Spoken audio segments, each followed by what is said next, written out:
Hi everyone, my name is Katherine and welcome to our series on diabetic friendly cooking videos. Today we'll be making curried chickpeas with spinach. So this is a great meal because it's easy, affordable, and also vegan and gluten-free. So today we'll be using bell peppers, spinach, onions, garlic, a little bit of ginger, some curry powder, tomato sauce, and oil, of course, and then chickpeas or garbanzo beans. So garbanzo beans or chickpeas are a great source of plant-based protein, and they have a low glycemic index, which means that after you consume it, your blood sugar doesn't spike as much compared to foods that have a high glycemic index, such as desserts or white rice. Beans and legumes, such as chickpeas, are a healthy starchy vegetable with a low glycemic index due to its combination of protein and fiber. The recipe that we'll be making today will make about 4 servings. So let's get started. Okay, so to start off, we're going to turn our stove on and put it to medium-high heat, and we'll add about 1 to 2 tablespoons of olive oil.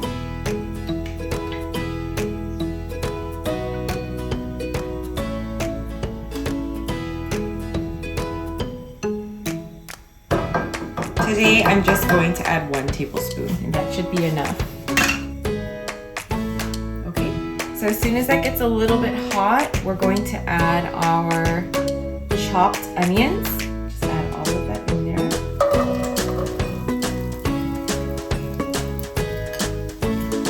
And chopped red bell pepper.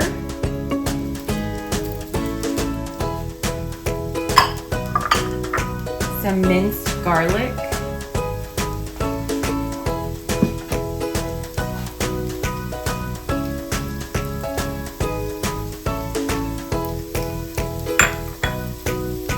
Mix that up a little bit.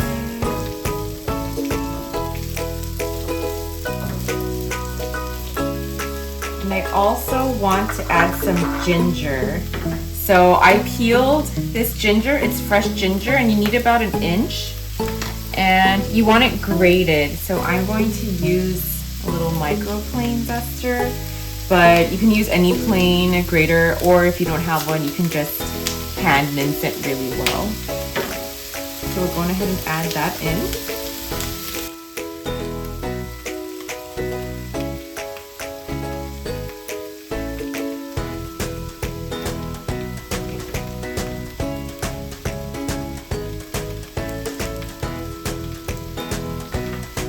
Okay, now we have our ginger in there, and then just cook it over medium heat until the onions and bell peppers are soft.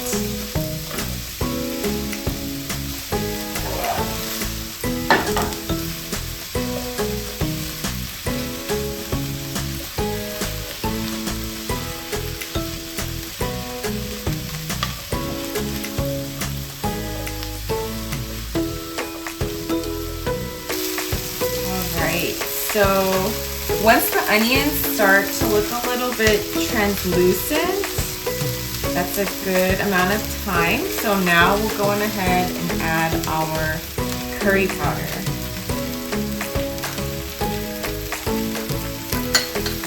And just mix that up.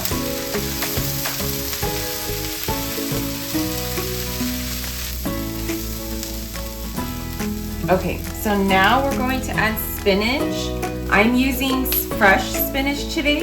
So if you're using fresh spinach, just make sure you add about 1/4 cup of water to help it wilt. But if you're using frozen spinach, you don't need to add any water. So this is about 8 ounces. It looks like a lot, but it's going to shrink in size drastically.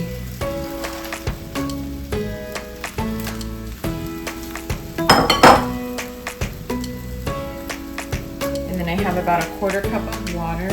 Just gonna pour that on there.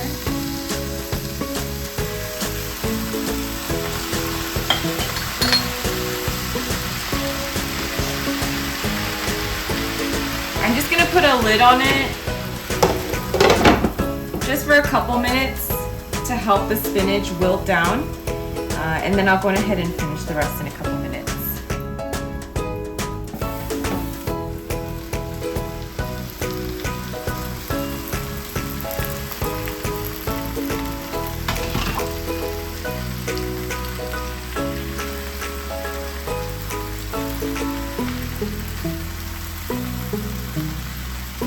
Alright, so our spinach is starting to slowly wilt. I'm just gonna stir it so I can mix it up a little bit more.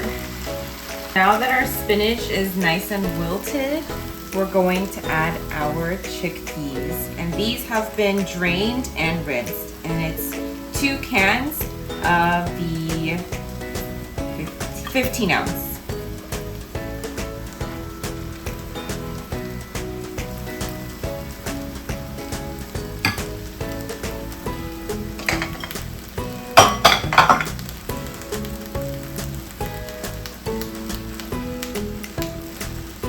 Give that a good stir, and we'll also add our tomato sauce. So the tomato sauce is 1 can, 1 15-ounce can, and just add all of it in there.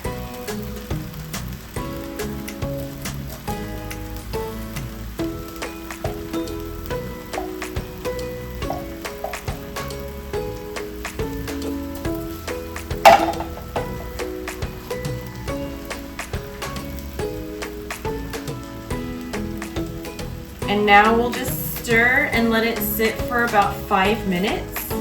You can add some salt and pepper if you feel like you need it, but honestly, just like this, I feel like it tastes so good already.